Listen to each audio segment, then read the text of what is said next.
لامیا نے جلدی سے کہا، آپ رمشا سے باتیں کریں، سلمان ذرا شرماتا ہے، کچھ دیر میں مانوس ہو جائے گا، وہ بھی بہت باتیں کرتا ہے۔ لامیا بختیار کے جواب کا انتظار کیے بنا کچن کی طرف چل دی اور ساتھ ہی سکینہ کو بھی آنے کا اشارہ کر دیا۔ کچن میں پہنچ کر لامیا نے گہرا سانس لیا، پیشانی پر آیا پسینہ صاف کیا۔ سکینہ نے بے اختیار آگے بڑھ کر لامیا کو گلے لگا لیا اور رونے لگی۔ لامیا نے اسے تسلی دی کہ گھبرانے کی کوئی بات نہیں، لیکن سکینہ زور زور سے انکار میں گردن ہلانے لگی۔ وہ کیا کہنا چاہتی تھی یہ لامیا نہ جان سکی، لیکن اتنا ضرور جان گئی کہ سکینہ کو اس کی مرضی کے خلاف یہاں لایا گیا تھا، اور اس زیادتی پر لامیا سکینہ کو صرف تسلی ہی دے سکتی تھی۔ جب تک لامیا اور سکینہ نے کھانا لگایا، رمشا دادا سے مانوس ہو چکی تھی اور اپنے اسکول کی کتابیں اور کھلونے بختیار کو دکھا رہی تھی۔ سلمان بھی کمرے سے باہر آ گیا تھا، لیکن ذرا فاصلے سے کھڑا خاموشی سے دادا اور رمشا کی باتیں کرتا دیکھ رہا تھا۔ بختیار نے جان لیا تھا کہ سلمان اپنے باپ کی طرح شرمیلا اور کم گو تھا، اور یہ بات اس کے اعصاب پر بہت گراں گزری تھی۔ سب کھانے کی میز پر خاموشی سے بیٹھ گئے، صرف سکینہ کچن میں رہی۔ لامیا نے بچوں کو کھانا دیا۔ بختیار کو کھانا پسند آیا تھا۔ وہ بولا، بہو تم اتنا اچھا پکا لیتی ہو، مجھے اس کی توقع نہیں تھی۔ بہرحال بہت خوب، مجھے خوشی ہوئی، لیکن بختیار نے بات ادھوری چھوڑ دی۔ لامیا کے حلق میں نوالہ اٹک گیا۔ اس نے سوالیہ نظروں سے بختیار کو دیکھا تو بختیار دوبارہ بولا، سچ تو یہ ہے کہ مجھے سلمان کو دیکھ کر مایوسی ہوئی ہے۔ میرے خیال میں رمشا کو سلمان اور سلمان کو رمشا ہونا چاہیے تھا۔ لامیا بمشکل حال میں پھنسے لقمے کو نگلنے کی کوشش کرتے ہوئے بولی، ہر انسان کی اپنی الگ فطرت ہوتی ہے، اس میں کوئی کیا کر سکتا ہے؟ کرنا تو پڑے گا، فطرت بھی بدلنا ہوگی اور سلمان کو بھی وہی بننا ہوگا جو میں چاہوں گا، اور یہ کام تم نے کرنا ہے، یہ بات تم اچھی طرح جان لو۔ بختیار نے اپنی بات پر زور دیتے ہوئے کہا، میں خدا کی بنائی فطرت بدلنے والی کون ہوتی ہوں، اور نہ میرے پاس ایسی کوئی طاقت ہے، لامیا نے قدرے غصے سے کہا۔ بختیار نے چمچ اتنی زور سے پلیٹ پر مارا کہ پلیٹ کے 2 ٹکڑے ہو گئے۔ رمشا ڈر کر ماں سے لپٹ گئی اور سلمان رونے لگا۔ لامیا نے دونوں بچوں کو خود سے لپٹا لیا۔ بختیار نے نیپکن میز پر ایک جھٹکی سے رکھا اور بولا، مجھے بحث کرنے والی عورتیں بالکل پسند نہیں، اور مجھے تم لوگوں کی آزادی کے نام پر اپنے بزرگوں سے بدتمیزی اور بحث و تکرار بالکل برداشت نہیں۔ پھر بختیار نے سلمان کی طرف غصے سے دیکھ کر کہا، اور اسے دیکھو، لڑکیوں کی طرح رو رہا ہے۔ لامیا خاموش رہی۔ وہ جانتی تھی کہ جواب دینے سے بات بڑھے گی۔ اس کے معصوم بچے ایسے ماحول سے انجان تھے، وہ ان کے ذہنوں پر کوئی بوجھ نہیں ڈالنا چاہتی تھی۔ پھر یہ بھی خواہش تھی کہ بنا کوئی ہنگامہ کیے بختیار جلد از جلد اس گھر سے چلا جائے۔ لامیا کی خاموشی نے واقعی بختیار کا غصہ کم کر دیا تھا۔ بختیار دوبارہ کھانے کی میز پر بیٹھ گیا۔ لامیا نے خاموشی سے ایک دوسری پلیٹ بختیار کے آگے سرکا دی اور کھانے کی ڈش بھی۔ بختیار کھانا کھانے لگا۔ بچے بھی لامیا کے کہنے پر دوبارہ اپنی اپنی جگہ بیٹھ کر کھانا ختم کرنے لگے۔ صرف لامیا کے حلق سے کھانا نہیں اتر رہا تھا۔ بالآخر اس نے کھانے سے ہاتھ کھینچ لیا اور بچوں کو کھانا کھلانے میں خود کو مصروف کر لیا۔ لامیا بچوں کو ان کے کمرے میں چھوڑ کر واپس آئی تو بختیار جانے کے لیے تیار کھڑا تھا۔ اس نے اطمینان کا سانس لیا۔ وہ لامیا کو مخاطب کر کے بولا، بہو میں قریب ہی ہوٹل میں ٹھہرا ہوا ہوں، کل پھر آؤں گا۔ میں سلمان کے بارے میں بہت فکر مند ہوں، خیر ہم کل بات کریں گے۔ لامیا نے کوئی جواب نہ دیا اور بختیار کے لیے دروازہ کھول دیا۔ سامنے ایک ٹیکسی تیار کھڑی تھی۔ خدا حافظ، بختیار نے لامیا کی طرف دیکھے بنا کہا اور ٹیکسی میں بیٹھ گیا۔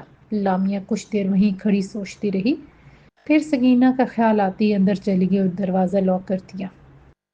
لامیا کی رات جاگتے ہوئے کٹی تھی۔ وہ بختیار کی دسترس میں تھی۔ یہ بات اسے بہت تکلیف دے رہی تھی۔ دوسری طرف بختیار اس کی مالی اعانت کر رہا تھا، جو فی الوقت اس کی ضرورت تھی، اور پھر تاجور اور عالمگیر سے کیے گئے وعدے تھے جنہیں توڑنے کی لامیا کا ضمیر اجازت نہ دیتا تھا۔ انہی سوچوں میں صبح ہو گئی۔ لامیا نے دیکھا کہ سکینہ کچن میں اس کا انتظار کر رہی تھی۔ سکینہ نے اشاروں میں بتایا کہ اس کی سمجھ میں نہیں آ رہا کہ وہ کیا پکائے، سب چیزیں اس کے لیے انجان تھیں۔ لامیا مسکرا دی۔ اسے سکینہ کی موجودگی اچھی لگی، لیکن سکینہ کسی طرح بختیار کو اس کے بارے میں بتا سکے گی، یہ بات ابھی تک لامیا کی سمجھ میں نہیں آئی تھی، اور سکینہ سے پوچھنے کا بھی کوئی فائدہ نہ تھا۔ لامیا نے بچوں کو تیار کیا اور سکینہ کے ہمراہ انہیں لے کر اسکول روانہ ہو گئی۔ سکینہ حیرت سے اپنی طرف دیکھ رہی تھی، لیکن اس کے چہرے کی اداسی کم نہیں ہوئی تھی۔ اسکول سے واپس آئے ابھی 1 گھنٹہ نہیں گزرا تھا کہ بختیار آ گیا۔ وہ سلام کر کے خاموشی سے بختیار کے سامنے کرسی پر بیٹھ گئی۔ بختیار نے سکینہ کو چائے لانے کو کہا اور لامیا سے مخاطب ہوا، لامیا، تمہیں سلمان کو میرا وارث بننے کے لیے تیار کرنا ہے اور اسی شرط پر تمہیں یہاں بھیجا گیا تھا، لیکن تم اپنا وعدہ پورا نہیں کر رہی ہو۔ لامیا نے بہت محتاط انداز میں جواب دیا، بابا ابھی وہ بہت چھوٹا ہے، وقت کے ساتھ سب کچھ سیکھ جائے گا۔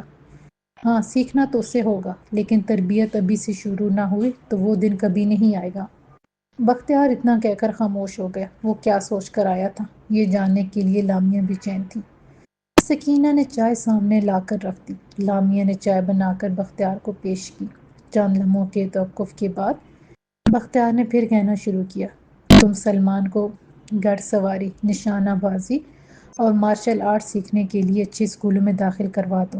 اسے سخت جان اور سخت دل بنانا ہے، ورنہ وہ زندگی میں اپنے باپ کی طرح کچھ بھی نہیں کر پائے گا۔ میں اس کام کے لیے تمہاری ماہانہ رقم بھی بڑھا دوں گا، اگر کچھ کہنا چاہتی ہو تو کہو۔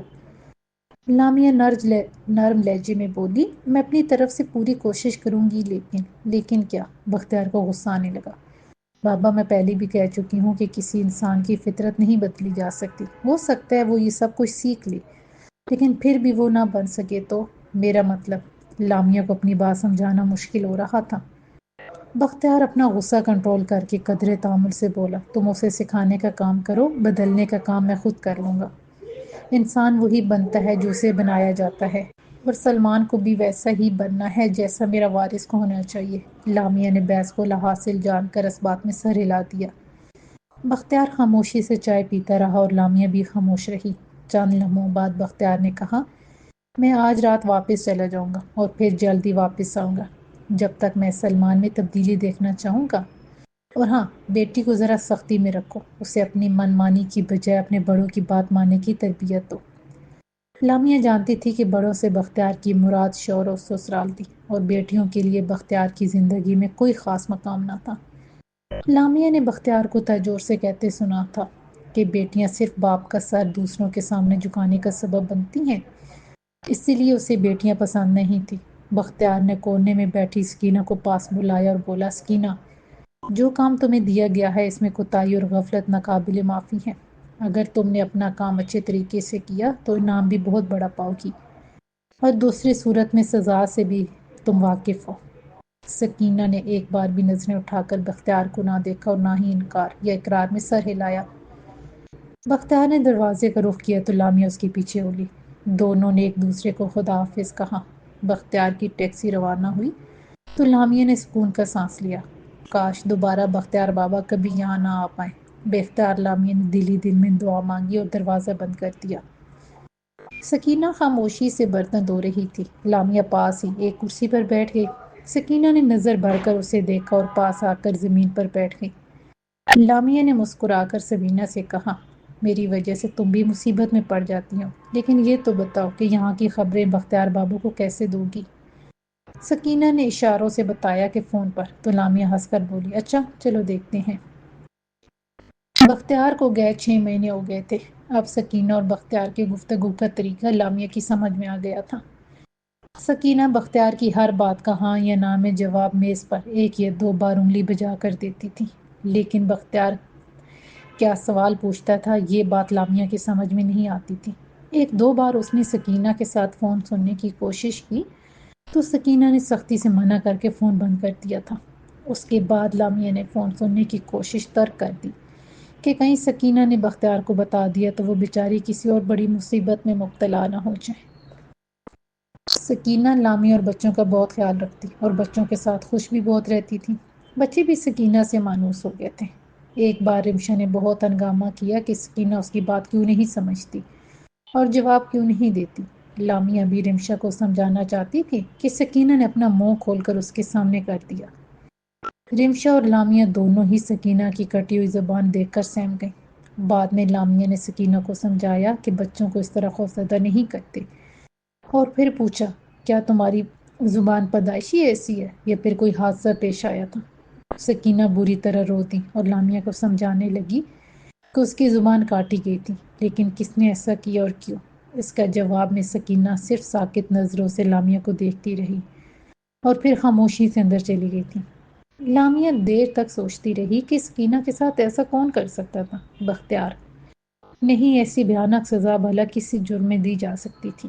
لامیا کی سمجھ میں سکینہ کا سہمے رہنا، بختیار کے سامنے نظریں نہ اٹھانا اور وہ نفرت جو لامیا کو ہمیشہ سے سکینہ کی آنکھوں میں بختیار کے لیے نظر آتی تھی، صاف صاف کہہ رہی تھی کہ یہ سزا سکینہ کو بختیار ہی نے دی تھی۔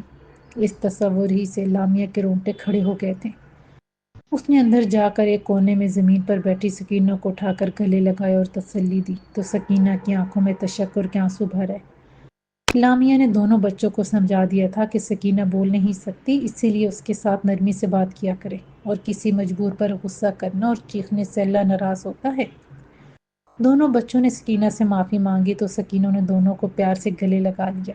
اس کے بعد لامیا اور سکینہ کو کبھی بھی بچوں نے شکایت کا موقع نہیں دیا۔ لامیا اپنے طور پر بہت احتیاط کرتی کہ کوئی بات بختیار کی مرضی کے خلاف نہ ہو، ورنہ وہ سکینہ سے جانے کیا پوچھے اور سکینہ کیا جواب دے اور بختیار کیا سمجھ بیٹھے۔ لامیا خود بھی چاہتی تھی کہ سلمان ایک نڈر اور جرأت مند شخصیت بنے، لیکن ایسا راتوں رات تو ہو نہیں سکتا تھا۔ پھر بھی لامیا کوشش کرتی اور اسے بختیار کے کہنے کے مطابق دونوں بچوں کو گھڑ سواری اور تیراکی کے لیے ایک اسکول میں بھی ڈال دیا تھا۔ لیکن لامیا جانتی تھی کہ سلمان صرف ماں کا حکم بجا لا رہا تھا، ورنہ اسے تیراکی اور نہ ہی گھڑ سواری سے کوئی دلچسپی تھی۔ البتہ رمشا نے بہت جلدی تیراکی سیکھ لی اور گھوڑ سواری بھی شوق سے سیکھ رہی تھی۔ بختیار کو گئے تقریباً 1 سال ہونے کو آیا تھا۔ دھیرے دھیرے لامیا کے ذہن سے بختیار کا خوف مٹنے لگا تھا۔ بچے بھی اب دادا کے بارے میں لامیا سے نہیں پوچھتے تھے۔ ایک مقامی آرٹ گیلری میں پینٹنگز کی نمائش تھی تو لامیا نے بھی حصہ لے لیا، شاید اس طرح کچھ پینٹنگز ایک ساتھ بک جائیں اور کچھ اچھے پیسے مل جائیں۔ نمائش میں بہت گہما گہمی تھی اور لوگ دور دور سے تصاویر دیکھنے آئے تھے۔ دیکھتے ہی دیکھتے لامیا کی 3 تصویریں بک گئیں۔ وہ بہت خوش تھی۔ اپنی ایک پینٹنگ کے بارے میں شائقین کو بتا کر فارغ ہوئی تھی کہ اسے اپنے کندھے پر کسی کا ہاتھ محسوس ہوا۔ ایک لمحے کو تو لامیا سمجھ گئی شاید بختیار، قدیر یا بابا کا خوف آج بھی اس کے لاشعور میں کہیں دبا ہوا تھا۔ لامیا نے جلدی سے مڑ کر دیکھا تو حیران رہ گئی۔ اس کے سامنے اس کا ایک پرانا کلاس فیلو جوسف کھڑا مسکرا رہا تھا۔ اتنے زمانے بعد ایک شناسا چہرہ دیکھ کر لامیا حیرت اور خوشی کے جذبات سے مغلوب ہو کر رہ گئی۔ تم جوسف، تم یہاں کیسے؟ اور اگر یہی سوال میں کروں تو؟ جوسف نے مسکراتے ہوئے کہا۔ دونوں ہنس دیے۔ جوسف، مجھے تمہیں دیکھ کر بہت خوشی ہوئی، کیسے ہو؟ نیو یارک سے ادھر کہاں آ نکلے؟ اور یہ کیا حلیہ بنا رکھا ہے؟ پھٹی ہوئی جینز، لمبے بال، بڑی ہوئی شیپ اور یہ کانوں میں بالیاں، او گاڈ! تم انسان کم اور لامیا جانور کا لفظ زبان پر نہ لا سکی۔ جوسف ہنس دیا۔ میں بھی کہہ سکتا ہوں کہ کیا سلجھا ہوا ہیئر سٹائل، استری کیا ہوا ڈریس اور یہ سکارف! او مائی گاڈ! تم تو کہیں سے بھی آرٹسٹ نہیں لگتی بلکہ کسی ارسٹوکریٹ فیملی کی ممبر لگ رہی ہو۔ لامیا یہ سن کر سنجیدہ ہو گئی۔ جوسف اس کی گزشتہ 3-4 سال کی زندگی کے بارے میں کچھ نہیں جانتا تھا۔ اسے سنجیدہ ہوتے دیکھ کر شرمندہ ہو گیا اور خجل ہو کر بولا، چلو کہیں بیٹھ کر کافی پیتے ہیں اور باتیں کرتے ہیں۔ لامیا نے اسباب میں سہرے لایا اور دونوں نمائش چھوڑ کر باہر نکل گئے۔ لامیا کی فرمائش پر ہی دونوں کسی ریسٹورانٹ میں جانے کی بجائے ساحل پر چہل قدمی کرنے لگے۔ جوسف اسے اپنے بارے میں بتا رہا کہ اس نے ڈیجیٹل آرٹس میں گریجویشن کر لیا تھا، لیکن نوکری کرنا اس کی فطرت کے خلاف تھا، لہٰذا وہ کہیں بھی ڈھنگ سے نوکری نہ کر سکا اور پھر یونیورسٹی کے زمانے کے قرضوں کا بوجھ بڑھتا گیا اور اب بھی وہ جو بھی کماتا ہے قرضے اتارنے کی نظر ہو جاتا ہے۔ لامیا کو افسوس ہوا۔ جوسف ایک اچھا انسان تھا، مگر یہ امریکی سسٹم! بیچارہ جوسف، اس کی ماں نے کوئی مدد کی اور نہ سوتیلے باپ نے کبھی اس کا حال پوچھا تھا۔ جوسف خود ہی چھوٹی موٹی نوکریاں کر کے اپنی فیس اور زندگی کے اخراجات اٹھاتا رہا تھا۔ جوسف نے بتایا کہ وہ بھی اس طرح اپنی پینٹنگ بیچتا رہتا تھا اور ڈیجیٹل آرٹ میں ابھی تک کوئی قابل ذکر کام نہیں کر پایا۔ لامیا کو خاموش اور سوچ میں ڈوبا دیکھ کر جوسف نے پوچھا کہ وہ کیسے نیو یارک چھوڑ کر امریکہ کے دوسرے کونے میں آ بسی۔ لامیا کو اپنی کہانی سنانے میں ہچکچاتا دیکھ کر جوسف نے کہیں بیٹھ کر کھانے کا ارادہ ظاہر کیا تو لامیا مان گئی۔ دونوں نے سڑک کنارے ایک چھوٹے سے ریسٹورانٹ میں کھانا کھایا۔ لامیا اپنے بارے میں جوسف کو کچھ بتانا نہیں چاہتی تھی اور جوسف لامیا کی منشا جان کر اسے کریدنا نہیں چاہتا تھا۔ بالآخر جوسف نے کہا، میں سوچ رہا ہوں یہیں کوئی سستا سا گھر کرائے پر لے لوں۔ نیو یارک میں تو میں کچھ بھی افورڈ نہیں کر سکتا۔ لامیا کا جواب صرف ایک ہوں تھا۔ جوسف نے پھر کہا، تم کہاں رہتی ہو؟ کیا ہم پھر مل سکیں گے؟ لامیا کو یکا یک بختیار کی یاد آ گئی۔ اس کا دل چاہا کہ انکار کرتی، لیکن اتنے عرصے بعد ایک دوست کو پا کر اسے کھونے کا دل نہ چاہا۔ وہ بولی، ہاں میں پاس ہی میں ہی رہتی ہوں، تم چاہو تو میرے گھر آ سکتے ہو، لیکن خدا را اپنا حلیہ درست کر لو۔ جوسف نے ہنس کر کہا، درست سے تمہاری کیا مراد ہے؟ میں نہیں سمجھا، کیونکہ مجھے تو اپنا حلیہ درست اور تمہارا غلط لگ رہا ہے۔ آخر بننے سنورنے اور کپڑوں پر اتنا پیسہ اور وقت خرچ کرنا کیسے درست ہو سکتا ہے؟ کیوں؟ لامیا جوسف کی اس بات پر دل کھول کر ہنس دی۔ اسے احساس ہوا کہ وہ تو ہنسنا ہی بھول چکی تھی۔ دونوں اٹھ کھڑے ہوئے۔ لامیا نے جوسف کو اپنا فون نمبر اور ایڈریس دیا اور ساتھ ہی رات کے کھانے پر مدعو بھی کر لیا۔ لامیا کو کسی مہمان کے لیے کھانا بنانے میں بہت لطف آیا تھا۔ اس نے میز پر کینڈلز بھی لگا رکھی تھیں اور کئی قسم کے کھانے بھی بنا ڈالے تھے۔ سلمان اور رمشا بھی لامیا سے آنے والے مہمان کے بارے میں سوال کیے جا رہے تھے۔ باتونی رمشا لامیا کے پیچھے پیچھے گھوم رہی تھی۔ لامیا نے محسوس کیا کہ رمشا بہت غور سے اسے گھر سجاتے اور پھر خود کو سنورتے دیکھ رہی تھی۔ لامیا ایک لمحے کے لیے سوچنے لگی تھی، کیا اس نے جوسف کو گھر بلا کر غلط تو نہیں کیا؟ وہ آخر اتنی خوش کیوں تھی اور اتنے زمانے بعد اسے گھر اور خود کو سجانے کا خیال کیوں آیا تھا؟ سکینہ کے کئی بار پوچھنے پر کہ کون آ رہا ہے، لامیا نے ہنس کر جواب دیا تھا کہ ایک پرانا جاننے والا ہے۔ گھنٹی کی آواز پر لامیا چونک اٹھی اور بھاگ کر دروازہ کھولا تو سامنے جوسف پھولوں کا گلدستہ لیے کھڑا تھا۔ لامیا نے پھول لیتی ہوئی اسے اندر آنے کو کہا۔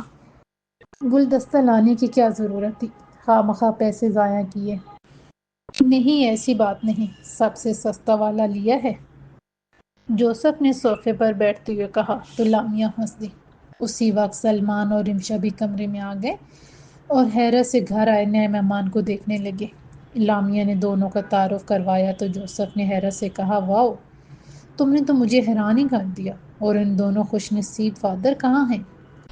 لامیا نے اداسی سے کہا، ان کا باپ خوش نصیب تھا اور نہ ہی میں، بس اگر میری زندگی میں کوئی خوشی ہے تو یہ دو بچے ہیں اور کچھ نہیں۔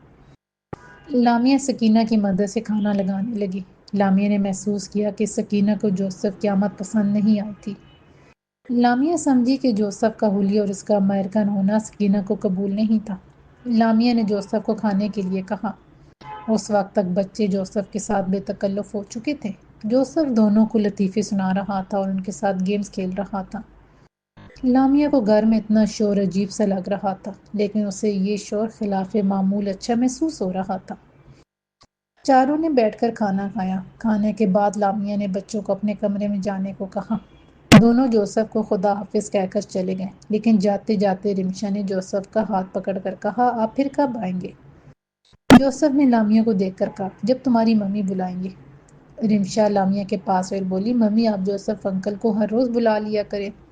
لامیا نے لاجواب ہو کر رمشا کو ڈانٹا کہ وہ فوراً اپنے کمرے میں جائے۔ جوسف لامیا کے ساتھ برتن اٹھانے لگا۔ لامیا نے اسے منع کیا کہ اس کی ضرورت نہیں، سکینہ سب کر لے گی تو جوسف نے ہنس کر کہا، میرا خیال درست ہی ہے، تمہارے ہاتھ کوئی خزانہ لگا ہے، ورنہ امریکہ میں ہاؤس میڈ رکھنا صرف رئیسوں کی پہنچ میں ہے۔ لامیا نے کوئی جواب نہ دیا اور کافی بنانے لگی۔ پھر کافی کے 2 مگ لیے جوسف کے پاس آئی تو جوسف نے مذاقن کہا، بہت خوب، ڈرنکس کی جگہ کافی، تم بہت بدل گئی ہو۔ میں پہلے بھی کبھی ڈرنک نہیں لیتی تھی، تمہیں تو یاد ہونا چاہیے، لامیا نے صوفے پر بیٹھتے ہوئے کہا۔ دونوں ہی خاموشی سے کافی پینے لگے۔ لامیا نے غور کیا کہ آج جوسف نے دھلے ہوئے صاف کپڑے پہن رکھے تھے، اگرچہ استری اب بھی نہیں کی تھی۔ جوتے بھی صاف تھے اور بال لمبے تھے لیکن سلیقے سے بنائے گئے تھے۔ شیو بھی کیا ہوا تھا اور کانوں کی بالیاں بھی غائب تھیں۔ لامیا کے ہونٹوں پر ہلکی سی مسکراہٹ آ گئی تھی۔ جوسف نے لامیا کی مسکراہٹ دیکھی تو سمجھ گیا، تمہارے گھر آنے کے لیے اپنا حلیہ خراب کرنا پڑا ہے۔ لامیا یہ سن کر کھلکھلا کر ہنس دی۔